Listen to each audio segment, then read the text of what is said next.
নমস্কার বন্ধুরা, কেমন আছেন সবাই? আশা করি আপনারা সবাই ভীষণ ভালো আছেন। আজকে আমাদের নিউ হ্যাম্পশায়ার ট্রিপের ৩ নম্বর দিনে আপনাদের সবাইকে নিয়ে ঘুরতে চলে এসেছি নর্থ ইস্ট আমেরিকার দুটো আইকনিক জায়গা, একটা লেক উইনিপেসকে যেটা নিউ হ্যাম্পশায়ারে অবস্থিত, আর আরেকটি জায়গা হলো স্টো, সেটি ভারমন্টে অবস্থিত। তাই আমার ভিডিওটি একদম স্কিপ না করে ভালো করে মনোযোগ সহকারে দেখুন। নতুন বন্ধু যারা আছেন তারা আমার চ্যানেলটিকে সাবস্ক্রাইব করে পাশে থাকা বেল আইকনটি প্রেস করতে ভুলবেন না। আর অবশ্যই ভিডিওটি ভাল লাগলে লাইক, শেয়ার, কমেন্ট করতে ভুলবেন না। তাহলে আজকে নতুন ভ্লগটি শুরু করে দিলাম। সুবিশাল পর্বতমালা, সাথে গাছের পাতার রং বিভিন্ন রকমের, সাথে হালকা হিমেল পরশ, শান্ত হ্রদের জল, সমুদ্রের গর্জন, এত কিছু এক জায়গায় আছে। সেই জায়গাটির নাম হলো নিউ হ্যাম্পশায়ার। আর সেই নিউ হ্যাম্পশায়ারে দাঁড়িয়ে আজকে আমি আপনাদেরকে দেখাচ্ছি আমাদের একদম হোমস্টের পাশের একটি লেক, মিরর লেক। এই লেকটি একেবারে বলতে পারেন হিডেন জেম। এই জায়গাটি সম্পর্কে কারোর সেরকম আইডিয়া নেই। আমরা হঠাৎ করে হাঁটতে হাঁটতে এই জায়গাটির খোঁজ পেয়েছি, তাই দাঁড়িয়ে ভাবলাম আপনাদের সাথে একটু শেয়ার করে নিই। আর আপনাদেরকে বোঝানোর জন্য এই ম্যাপটি আমি আপনাদের সাথে শেয়ার করলাম, যেখানে নিউ হ্যাম্পশায়ারের সর্বোচ্চ পিক মাউন্ট ওয়াশিংটন আমরা দেখেছি। আর এবার যাব লেক দেখতে। আর হ্যাঁ, নিউ হ্যাম্পশায়ারে কিন্তু আটলান্টিক মহাসাগরও আছে। সেই জায়গাটি এই ট্রিপে আমাদের এক্সপ্লোর করা সম্ভব হয়নি, তাই এবার আপনাদেরকে নিয়ে যাচ্ছি নিউ হ্যাম্পশায়ারের লেক রিজিয়নে, লেক উইনিপেসকে। এই লেকটি নিউ হ্যাম্পশায়ারের বিশাল বড় জায়গা জুড়ে রয়েছে। আর এটি বলতে পারেন ডান দিকে সমুদ্র আর বাঁ দিকে পাহাড়, ঠিক মাঝখানে এই লেকটি রয়েছে। হিমবাহ জল দ্বারা সৃষ্টি এই লেকটি শুধু দেখতে সুন্দর নয়, এটি ওয়াটার স্পোর্টসের জন্য ভীষণ বিখ্যাত। উইনিপেসকে লেক যাওয়ার এই রাস্তাটি অপূর্ব।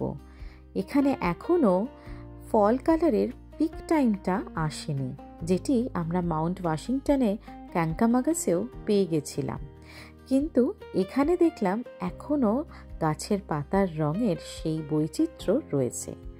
আমরা গাড়ি চালিয়ে পৌঁছে গেলাম লেক উইনিপেসকের যে পার্কিং লটটি আছে, আর পার্কিং লটের গা লাগোয়াই এই লেক উইনিপেসকের বিচ এরিয়াটি আছে, এবং এখানে পিকনিক এরিয়াও আছে।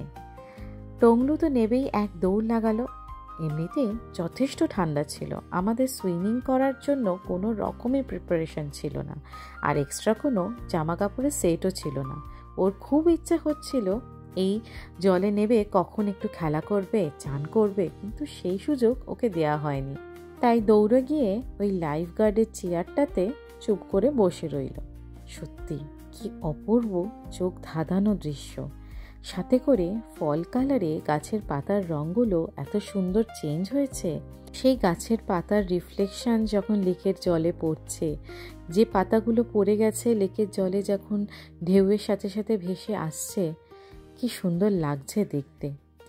এখানে মনে হচ্ছে পাড়ে বসেই সারাটা দিন কাটিয়ে দিই। জানেন, এখানকার সব মানুষদেরই একটা করে নৌকা আছে। যখন রাস্তা দিয়ে আসছি দেখছি সবার বাড়ির সামনেতেই বড় বড় নৌকা গ্যারেজ করা আছে। সবাই বোধহয় এখানে খুব বোটিং করে। এখানে মোটামুটি অক্টোবরের লাস্ট অবধি বোটিংটা করা যায়, এরপরে আর করা যায় না, কারণ এই সমস্ত জায়গায় শীতকালে আস্তে আস্তে পুরো জমে বরফ হয়ে যায়।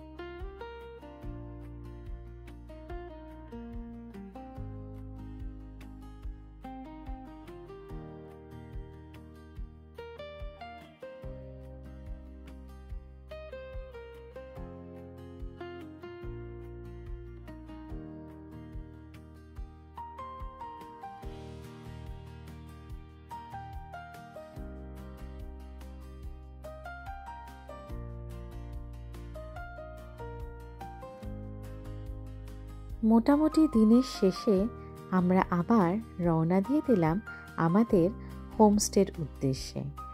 আর সেই রাস্তাতে আবার আমরা গেলাম ক্যাঙ্কামাগাস হাইওয়ে দিয়ে।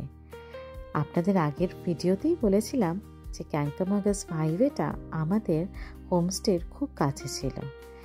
আর আগের দিনকে সন্ধেবেলায় ক্যাঙ্কামাগাস হাইওয়েটা আমরা দেখেছিলাম, কিন্তু আজকে এই বিকেলের আলতো আলোতে ক্যাঙ্কামাগাস হাইওয়ের যে অসম্ভব রূপ আমাদের ক্যামেরায় ধরা পড়ল, সেটি সত্যিই বলে দিচ্ছে যে আহা, আগুন লেগেছে বনে বনে।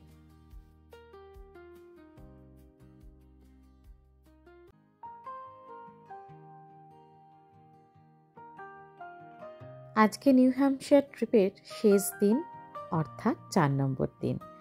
আজকে আমাদের উদ্দেশ্য ভারমন্টের স্টো হয়ে বাড়ির দিকে ফেরা। আর সেই জন্য লাগেজ টাগেজ প্যাক করে মোটামুটি হালকা খাওয়া দাওয়া করেই আমরা বেরিয়ে পড়লাম স্টোয়ের দিকে, যেটি যেতে নিউ হ্যাম্পশায়ার থেকে আমাদের প্রায় 2.5 ঘন্টা মতো টাইম লেগেছিল। স্টো শহরটি ভারমন্টের মাউন্ট ম্যানসফিল্ডে অবস্থিত। এই শহরটি বা যখন থেকে আমরা ভারমন্টে ঢোকা শুরু করলাম, তখন থেকে আস্তে আস্তে টোপোগ্রাফিটা পুরোপুরি চেঞ্জ হতে শুরু করলো। নিউ হ্যাম্পশায়ারের রুক্ষতা আর নেই, এখন শুধুই রঙিন পাহাড় দেখার পালা। পৌঁছে গেলাম স্টো।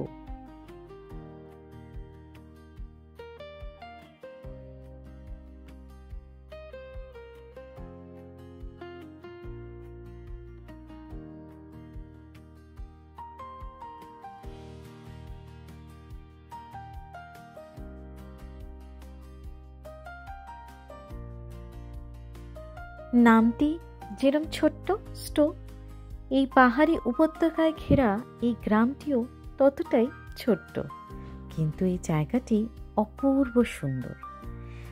সারা এলাকাটা জুড়ে আছে ছোট্ট ছোট্ট boutique, art gallery, local restaurant, coffee shop, একটা মিষ্টি প্রাণবন্ত শহর, যে শহরের একদম মাঝখানে রয়েছে এই কমিউনিটি চার্চটি। এই চার্চটির সাদা রঙের যে উঁচু চূড়াটি এই স্টো শহরের সৌন্দর্য আরও বাড়িয়ে তুলেছে। ঠিক যেন মনে হচ্ছে স্টো শহরের মাথার মুকুটটি হলো এই চার্চটি। আর এই চার্চটিকে ঘিরেই এই শহরের সৌন্দর্য আরও 100 গুণ বেড়ে গেছে। ছোট্ট জায়গা, কিন্তু নিউ ইংল্যান্ড ট্রিপের প্রায় পোস্টকার্ডেই এই চার্চটি আমরা সুভিনিয়ার হিসেবে দেখতে পাই। আর জানেন, মার্কিন যুক্তরাষ্ট্রের ভারমন্ট শহরের সবচেয়ে মনোমুগ্ধকর শহরই হলো স্টো। আর এই স্টোকে অ্যালপাইন ভিলেজ অফ ইস্টার্ন আমেরিকাও বলা হয়।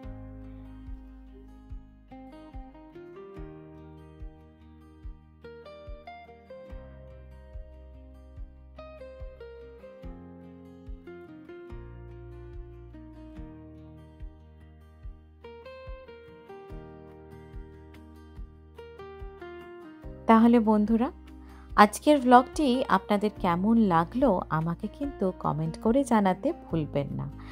লাইক, শেয়ার, কমেন্ট করে চ্যানেলটিকে সাবস্ক্রাইব করে দেবেন। খুব শীঘ্রই দেখা হবে আপনাদের সাথে আমার আর একটা নতুন ব্লগ নিয়ে। নতুন ব্লগে আরও অনেক অনেক সারপ্রাইজ আছে আপনাদের জন্য। ভাববেন না যে নিউ হ্যাম্পশায়ারে আমাদের এই ট্রিপটা শেষ হয়ে গেছে। আমরা চলতি কা নাম গাড়ি, এখনও আমাদের অনেক কিছু দেখানো আপনাদের বাকি আছে। তাহলে আজকের ব্লগটা শেষ করি, নাহলে পরের ব্লগ নিয়ে তাড়াতাড়ি আসতে পারবো না। তাহলে ভালো থাকবেন, সুস্থ থাকবেন, আর চললাম, টাটা।